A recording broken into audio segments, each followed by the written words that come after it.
patience. Parfois, des choses arrivent hors de notre maîtrise, comme dans la vie.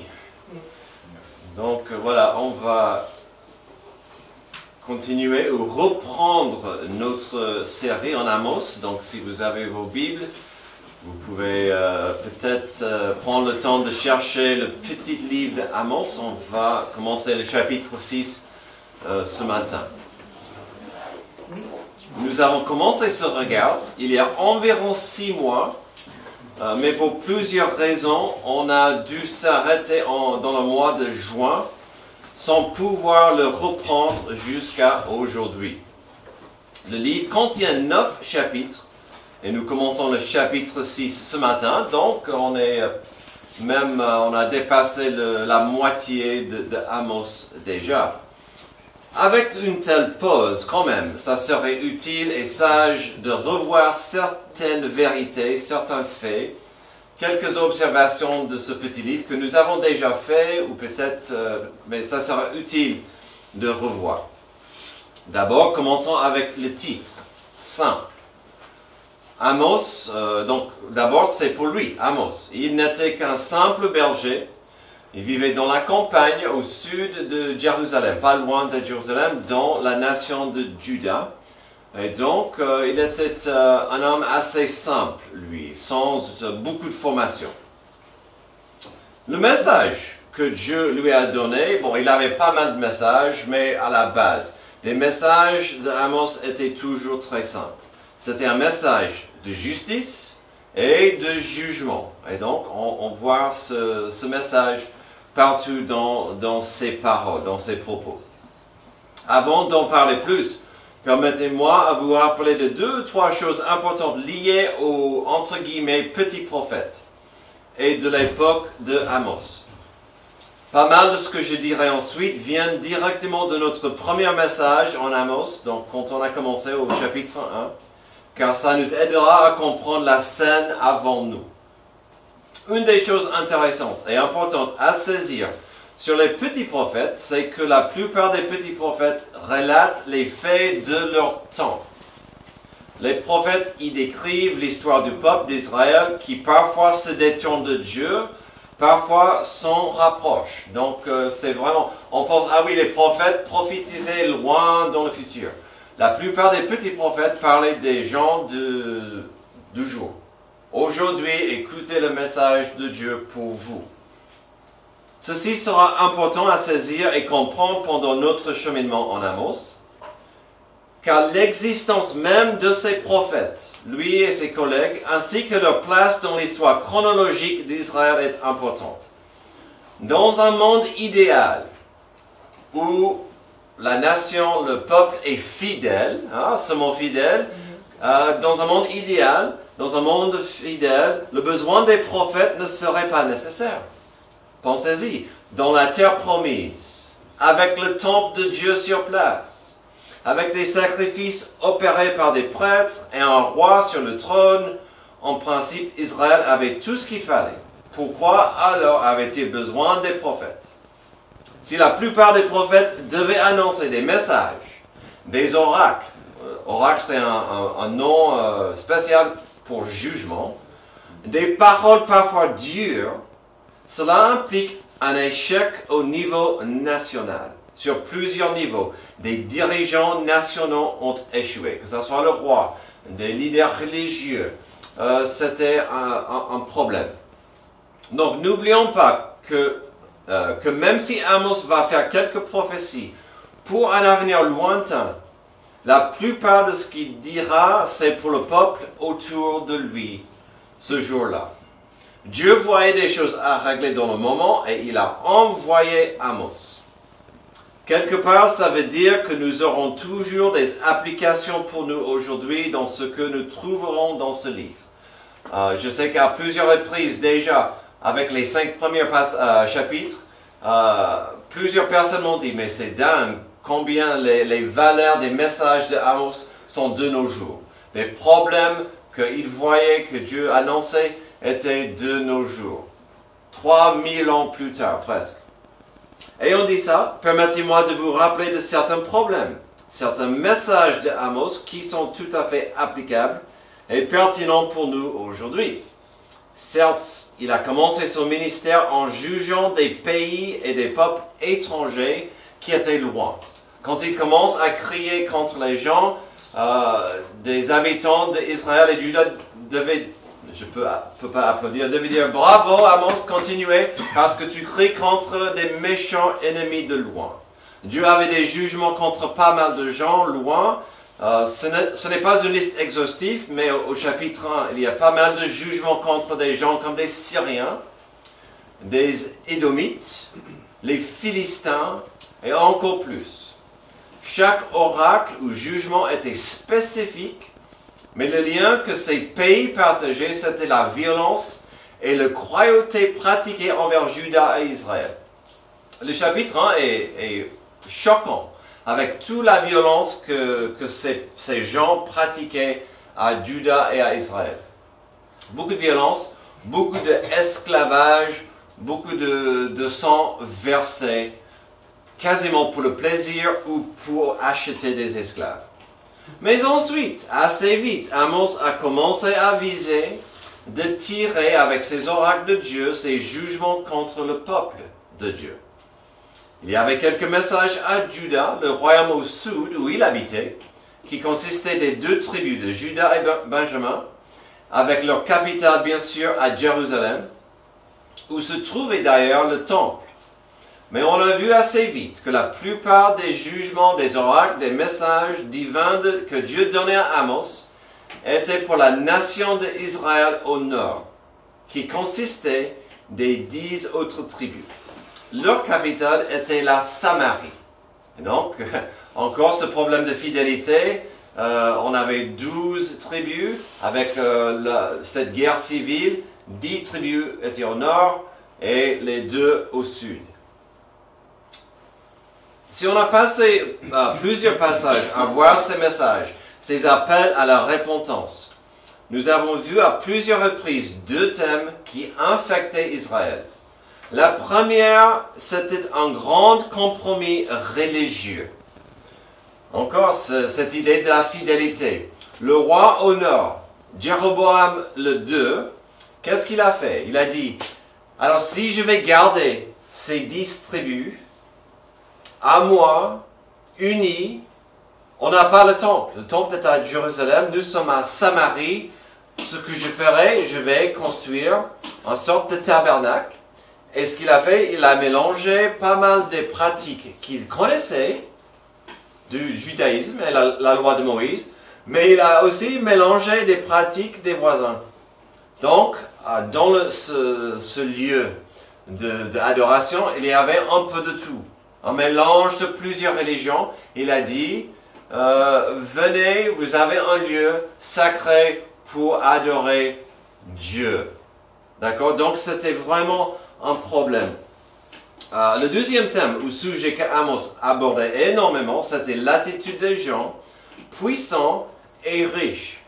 À plusieurs reprises, nous avons trouvé des circonstances où l'avarice était le vrai Dieu du peuple. Et cette avarice a empoisonné l'attitude et la vision des gens. Le fruit malheureux de cette avarice est devenu de l'apathie. On a vu, l'avarice a empoisonné les gens et ils avaient cette apathie envers Dieu. Il n'y avait plus de fidélité à Dieu et à ses préceptes. Il n'y avait plus d'apathie envers les gens. Et donc on voyait à plusieurs reprises que les riches et les puissants ont marché sur les pauvres.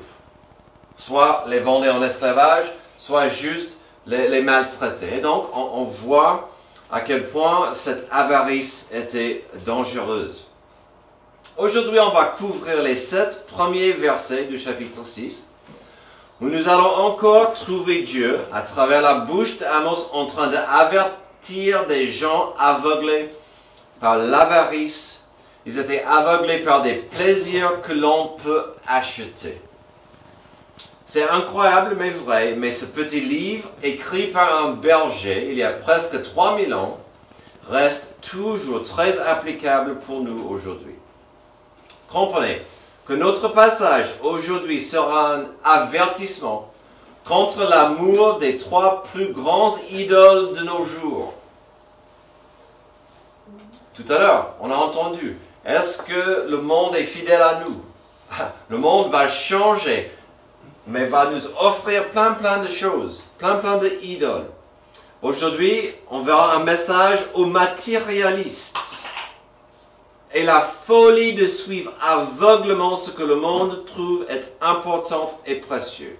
Alors c'est quoi ce mot matérialiste? Personne qui s'attache essentiellement au bien, aux valeurs et aux plaisirs matériels. Et donc, encore 3000 ans plus tard, c'est de nos jours. Spoiler, maintenant vous connaissez plus ou moins ce qu'on va couvrir aujourd'hui. On verra 3, je ne veux pas utiliser le mot valeur, mais on verra 3 valeurs trompeuses. En soi, ce ne sont pas des mauvaises choses, mais on trouvera 3 choses que le monde veut élever comme importantes, presque divines. Tandis que ce sont des choses que l'ennemi de Dieu va utiliser comme appât pour aveugler et piéger des gens. 3 valeurs, 3 sujets, 3 objets, 3 trésors, si vous voulez, qui vont nous attirer, mais souvent le chemin va nous attirer encore plus loin de notre relation de paix avec Dieu et avec notre prochain. Donc d'abord, il est dangereux pour quelqu'un de placer sa confiance dans sa position. Verset 1. Malheur à ceux qui vivent tranquilles dans Sion et en sécurité sur la montagne de Samarie, à ces grands de la première des nations auprès desquels va la communauté d'Israël.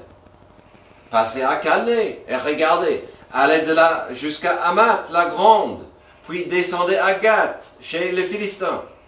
Ces villes sont-elles plus prospères que vos 2 royaumes? Et leur territoire est-il plus étendu que le vôtre?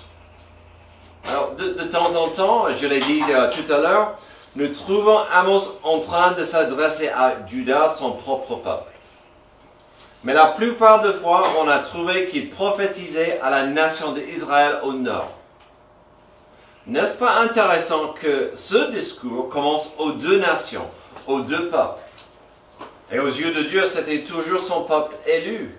Il dit à Israël, à Juda, à Jérusalem et à Samarie, j'ai un message pour vous. Que dit-il?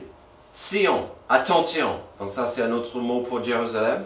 Samarie, je vous adresse aussi. Aux 2 capitales, à la puissance des 2 nations, le message est clair. Ne se fiez pas à votre position. À l'époque, Jérusalem était bien conçu, très facile à défendre et très compliqué à saisir. Samarie était formidable aussi, située sur une montagne. Donc, la position est forte, on n'a rien à craindre. Puisque ces gens et leur population se sentaient trop en sécurité grâce à leur position géopolitique, le message au verset 2 était destiné à réveiller ces gens sur le danger de la comparaison.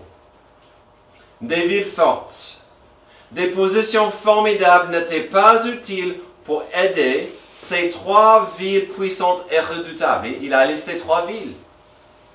Calais, Hamath et Gath. À un moment donné, ont trouvé la ruine. Et ici, Jérusalem et Samarie étaient marqués pour la destruction par la main de Dieu. Donc déjà, le jeu de se comparer est fragile. Amos devait annoncer ce message. Il devait crier contre l'orgueil de ces villes et leurs dirigeants. Mais personne n'écoutait. Car l'autre chose que je voulais vous rappeler de notre tout premier sermon au chapitre 1, c'était que les 2 pays vivaient en période de paix, de prospérité et de puissance. Les 2 rois des 2 royaumes étaient formidables. Ils avaient des armées fortes et impressionnantes. Le territoire n'a pas connu un tel air de succès depuis l'âge d'or du roi Salomon. Donc, quand il dit, faites attention, ne se fiez pas à votre position, les gens disaient, mais Mais on va bien. Le pays est tellement bien, on n'a pas vu un tel succès jusqu'à l'ère de Salomon. Pourquoi on devrait avoir peur? De qui? Entre le mélange addictif de la paix, de la prospérité et la puissance, ces deux pays pensaient qu'elles étaient intouchables. Le pire, c'était qu'ils s'y croyaient car Dieu était pour eux. Cette belle vie qu'ils vivaient venait de la bénédiction de Dieu. Ça, c'est un autre problème qu'on a vu dans le livre d'Amos. On est fort, on a de l'argent, on vit dans la paix, et ça, c'est parce que on suit Dieu. On va au tabernacle, on va au temple, je fais mes offrandes. Et donc, puisqu'on est riche, c'est la main bénissante de Dieu. Si nous avons la paix, c'est parce que c'est Dieu qui nous bénit. Et c'était complètement aberrant et complètement à côté de la plaque. Et Amos voulait qu'ils comprennent que ce n'est pas la main de Dieu qui vous bénisse. Et le temps, vous n'avez pas beaucoup de temps. Alors aujourd'hui, que pouvons-nous tirer de ce premier point? Soyons clairs. Quand j'ai dit que ce peuple se croyait fort et intouchable grâce à leur position, je ne parle pas que de la position forte sur une carte. Il y a les deux sens du mot position à considérer et à comprendre ici. Parfois, nous pouvons tomber dans le même piège. Oh, je suis chrétien de longue date. Je peux vivre ma vie tranquille comme je veux. La vie d'un disciple? Oh, un jour. Mais pas aujourd'hui. Oh, je ne suis pas un gros pécheur. Je peux vivre ma vie tranquille avec mes péchés mignons. Oh, je vais à l'église assez souvent. En plus, je suis baptisé. Je peux vivre ma vie tranquillo quand je veux. Votre position, ma position, chacun de nous tient une position vis-à-vis de Dieu. Amen. Donc, l'importance de s'investir dans la fidélité, comme on a entendu ce matin. On tient tous une position vis-à-vis de Dieu. Peut-être vous n'êtes pas encore un enfant adoptif de Dieu. C'est permis, mais ce n'est pas une position solide. Pour ceux ici qui sont nés de nouveau, vous êtes un enfant adoptif de Dieu. Vous ne pouvez pas compter sur votre position en tant que chrétien et dire, bon, avec mon billet au ciel, je vivrai comme je veux. Notre position doit toujours revenir quotidiennement avec un renouvellement de la vérité qui se trouve en Philippiens 2, 6 et 7. Ainsi donc, quand vous avez reçu le Seigneur Jésus-Christ, marchez en lui. Marchez en lui, étant enraciné et fondé en lui et affermi par la foi d'après les instructions qui vous ont été données et abondé en actions de grâce. Amen. Quelle position? Vous voulez prendre une position forte? Restez enraciné en Jésus. Approchez-vous de lui chaque jour. Il est dangereux pour quelqu'un de placer sa confiance dans sa position si cette position n'est pas ancrée en Jésus-Christ le Seigneur. Il est aussi dangereux pour quelqu'un de placer sa confiance en sa prospérité. Verset 3. Vous croyez éloigner le jour du malheur, mais vous faites approcher le règne de la violence. Ils se reposent sur des lits d'ivoire, ils sont vautrés sur leur divan, ils mangent les agneaux du troupeau, les veaux mis à l'engrais. Alors ici, on voit un petit changement de cap. Il y a toujours un sentiment faux de la sécurité, mais cette fois-ci, ça vient de l'argent. Des archéologues ont trouvé des traces des vrais lits d'ivoire de l'époque. Donc, ça, ce n'est pas juste une belle phrase qu'il a lancée. Il y avait des riches qui avaient des lits faits d'ivoire. Ok, si vous voulez, je pourrais trouver une meilleure façon peut-être de dépenser mon argent, mais c'était quelque chose de l'époque. Aujourd'hui, ça serait comme quelqu'un qui a tellement d'argent, il ne sait pas comment le dépenser. Je pourrais l'aider. Cette église pourrait l'aider. Et donc, sans cesse, cette personne va acheter avec orgueil des yachts, des palais, des voitures de sport. J'ai rien contre les voitures de sport. Et Antoine m'en a promis une, un jour, quand il gagne le loto. Amen. Amen. C'est une situation que je ne comprendrai pas d'avoir autant d'argent que je ne sais pas quoi faire. Mais ça ne change pas le fait que ces gens étaient obsédés par l'argent, mais aussi par une vie dominée par cela comme but. Leur Dieu, c'était l'argent. Amen. Cette attitude est évidente avec la suite et le contexte des deux versets ensemble. Vous pouvez voir ça au verset 4. Ils se reposent sur des lits d'ivoire, ils sont vautrés sur leur divan, ils mangent les agneaux du troupeau, les veaux mis à l'engrais. C'est la vie totalement consacrée à la luxe. Alors, j'aime bien mon canapé. Alors, c'est pas un péché. Amen. J'aime bien de m'y passer un peu de temps sur mon canapé. J'aime bien de la viande. Un bon cheeseburger, un entrecôte de bœuf me plaît énormément. Maintenant vous avez faim. Amen. Mais des choses qui rendent la vie confortable, les choses que l'on peut acheter pour améliorer sa vie existent pour notre bien-être, pas pour devenir notre raison d'être. Il y a une grande différence entre des choses qui peuvent améliorer ma vie, qui peuvent devenir ma raison d'être. Ici, nous voyons une attitude envers la prospérité qui pourrit l'attitude de beaucoup de gens. Ils oublient ici que l'argent n'est qu'un outil. Est-ce que l'argent est mauvais? Absolument pas. L'argent n'est pas mauvais, l'argent n'est qu'un outil pour vivre une vie riche, pas d'avoir la richesse, pour vivre une vie riche dans la paix de Dieu. Amen. Et pour avancer l'évangile, le royaume de Dieu. L'argent n'est qu'un outil. Malheureusement, cet outil devient souvent un Dieu. Et on tourne autour de ce Dieu. Peut-être vous absorbez tout ça et vous êtes en train de penser, pasteur, il n'y a aucun problème. Si tu pouvais voir le solde de mes comptes bancaires, tu saurais que je n'ai pas un problème avec la prospérité. Oui, mais parfois il est naturel dans notre nature humaine de penser qu'on n'a pas assez et il nous faudra encore plus.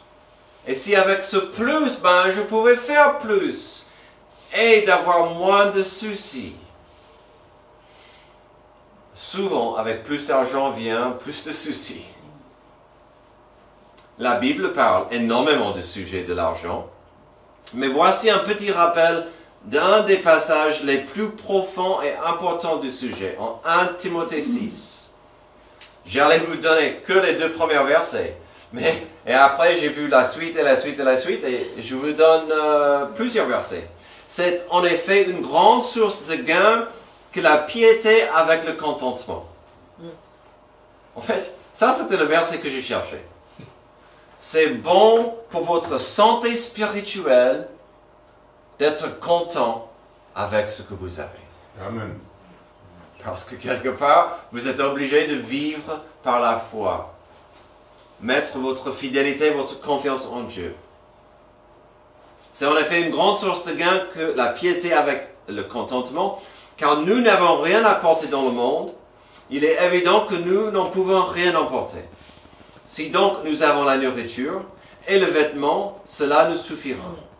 Mais ceux qui veulent s'enrichir tombent dans la tentation, dans le piège et dans beaucoup de désirs insensés et pernicieux qui plongent les hommes dans la ruine et la perdition. Car l'amour de l'argent est une racine de tous les maux. Et quelques-uns, en étant possédés, se sont égarés loin de la foi et se sont jetés eux-mêmes dans bien des tourments. Amen. On revient souvent ici de l'amour. C'est pourquoi on est censé aimer Dieu avec tout notre être et d'aimer notre prochain comme soi-même.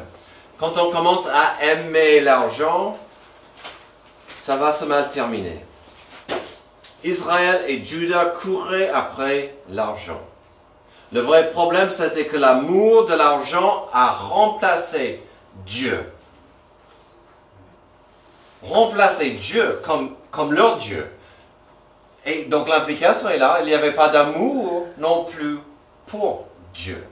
Donc il y avait deux problèmes. Dieu est remplacé par l'argent, et dans ce cas, je n'aime plus mon Dieu. C'est grave. Quand quelque chose de très attirant, comme l'argent, remplace Dieu dans le cœur, souvent on se trouve sur une pente glissante et destructive. Qu'est-ce qui a changé 3000 ans plus tard? Absolument rien. Le monde court après l'argent. Et tout ce que l'argent peut acheter. Il est dangereux pour quelqu'un de placer sa confiance dans sa possession. Il est aussi dangereux pour quelqu'un de placer sa confiance dans la prospérité. Terminons avec notre troisième danger.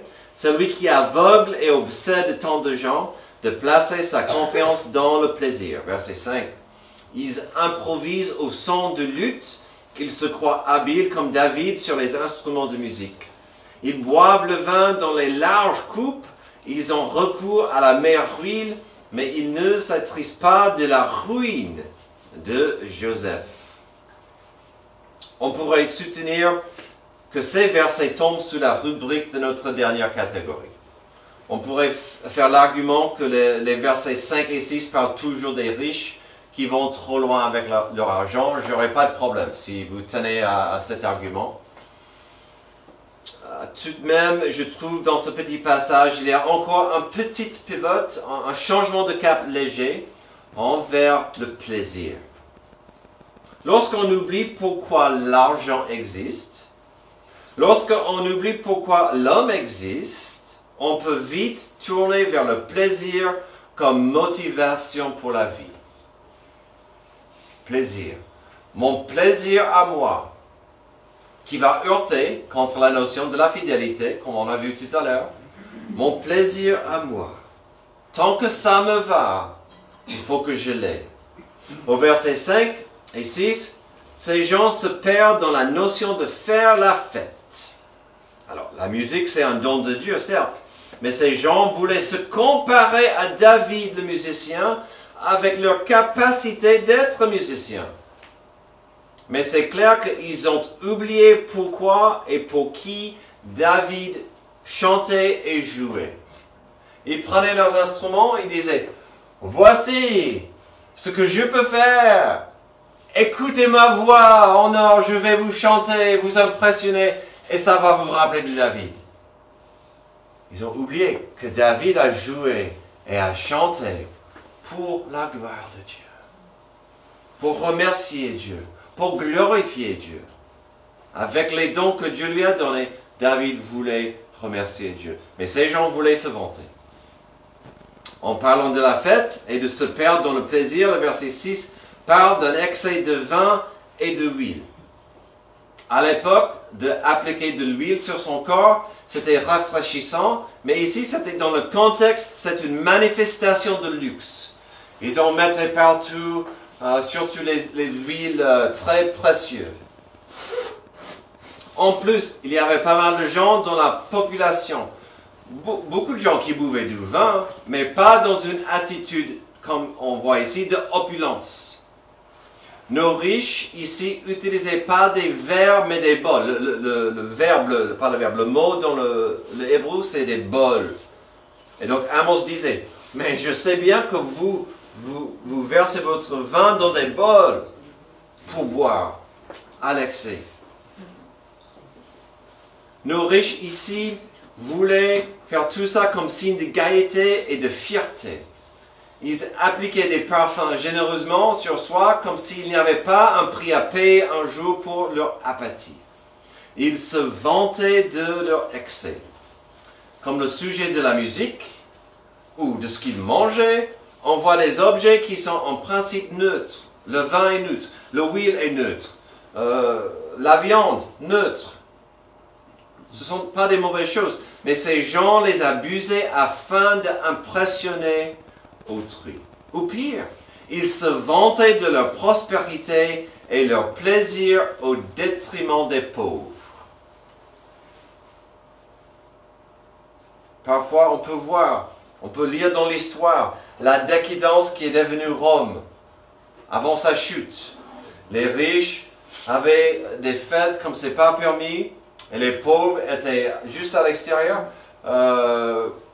Même pendant la période de la Révolution française, des gens meuraient de faim, tandis que les riches voulaient montrer leur puissance et leur prospérité. Et c'est ce qu'on voit ici. Et cela est évident avec la dernière phrase du verset. Mais il ne s'attristent pas de la ruine de Joseph. Le mot ruine veut dire brèche, rupture, une faille. Et donc quand il dit qu'il y a une faille, la faille de Joseph, la brèche, il y avait cette brèche entre les frères. Et qu'est-ce que les frères, les 11 frères ont fait, ou les 10 frères ont fait? Malgré cette rupture dans la famille, ils ont jeté leurs frères, ils l'ont vendu en esclavage pour avancer dans leur vie. Et c'est ça qu'Amos fait allusion. Vous faites exactement comme les frères qui ont marché sur Joseph, ils ont vendu Joseph pour avancer. Il n'y a pas de honte avec cette rupture. Ils ont bouché leurs oreilles à ce qu'ils ont fait à Joseph quand ils ont ruiné sa vie. Si vous voulez, cette phrase veut dire que ces gens ne voulaient pas savoir à quel point leur arrogance faisait du mal aux gens autour. Et en plus, Amos était en train de prophétiser la ruine et le jugement de Dieu sur eux.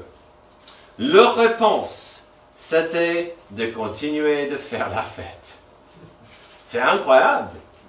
Pendant un petit moment, comparez dans vos esprits la différence ici entre le message du jugement que Amos donnait comparé au message du jugement que Jonas a donné. Jonas disait, la main de Dieu va tomber sur vous, Ninive. Vous sont des pécheurs horribles, Dieu va vous punir. Amos dit, honte à vous, Dieu va vous punir si vous ne changez pas de chemin. Et qu'est-ce que Ninive a fait? Ils ont pleuré, ils ont prié, ils sont tombés dans la repentance. Tandis que ici, on fait la fête. On fait la fête. C'est pourquoi le verset 7 frappe comme un éclair. C'est pourquoi ils partiront en exil en tête des prisonniers et les cris de joie de ces paresseux cesseront. Oui, allez-y, continuez, faites la fête. Mais un jour, vous serez esclaves. Et ces cris qui sont éphémères vont cesser. Je n'oserais pas mettre des mots dans la bouche de Dieu, mais ces derniers versets contiennent des échos de Oncle Ben. Un grand pouvoir implique une grande responsabilité. Si quelqu'un est doué, si quelqu'un est béni, je ne pense pas que ce soit une exagération de dire qu'une telle personne doit penser à autrui à un moment donné. Et ça doit commencer chez vous, bien sûr. On ne peut pas donner de l'argent à tous les pauvres, mais au moins on doit être responsable chez nous et avec nos familles, nos proches, de partager nos biens, parce que Dieu nous a tant bénis. Au verset 7, Dieu était clair que des gens qui avaient des aptitudes et des capacités pour faire une différence au monde, ces gens portaient un poids assez conséquent lorsque le jugement arrivait. Vous êtes riche, vous gâchez cette richesse, c'est dommage. Alors, qu'avons-nous ici dans notre passage aujourd'hui? Je ne l'ai pas fait exprès, mais nos 3 points, nos 3 fausses priorités, nos 3 dangers sont les 3 choses que je cite souvent qui font tourner le monde. Les 3 P. Les 3 idoles qui obsèdent la planète, le pouvoir, le plaisir, le pognon. Nos 3 points aujourd'hui dans le passage avaient d'autres termes, parfois, même si on parlait des mêmes idoles. Ironiquement, tout cela revient aux 2 commandements les plus importants dans notre parole. La parole, l'amour au carré, l'amour profond pour Dieu et mon amour pratique pour mon prochain. Si je peux améliorer mon amour de mon cœur, de mon esprit, de mon corps pour Dieu, et si je peux aimer mon prochain comme moi-même, ça changerait mon monde au moins. Dans notre passage, il y a beaucoup d'amour. Beaucoup d'amour dans le passage, mais aucun pour Dieu et aucun pour autrui. À la base du jugement à venir, à la base de la nécessité pour Dieu de corriger son peuple, se trouvait la vérité simple, qu'ils ont tourné le dos sur Dieu et leur amour brûlé pour soi. On revient encore et encore aujourd'hui au mot fidélité. Il y avait ce peuple infidèle à Dieu parce que leur amour était pour eux-mêmes, et pour l'argent, et pour le plaisir. Quand on ne peut pas aimer Dieu, la fidélité va souffrir. Notre passage contient un avertissement énorme. Pour l'humanité, pour notre Église, pour chacun de nous ici. Nos 3 dangers, nos 3 idoles, nos 3 pièges peuvent faire trébucher n'importe qui, n'importe quand. La vérité simple de la vie, c'est que nous pouvons facilement rater la vraie richesse de ce monde. Notre vraie raison d'être, c'est de pouvoir profiter d'une relation d'amour et d'amitié avec Dieu. On existe afin de profiter d'une amitié avec Dieu. Amen. Lorsqu'on laisse Dieu nous transformer, on va porter le trésor de cette relation en nous.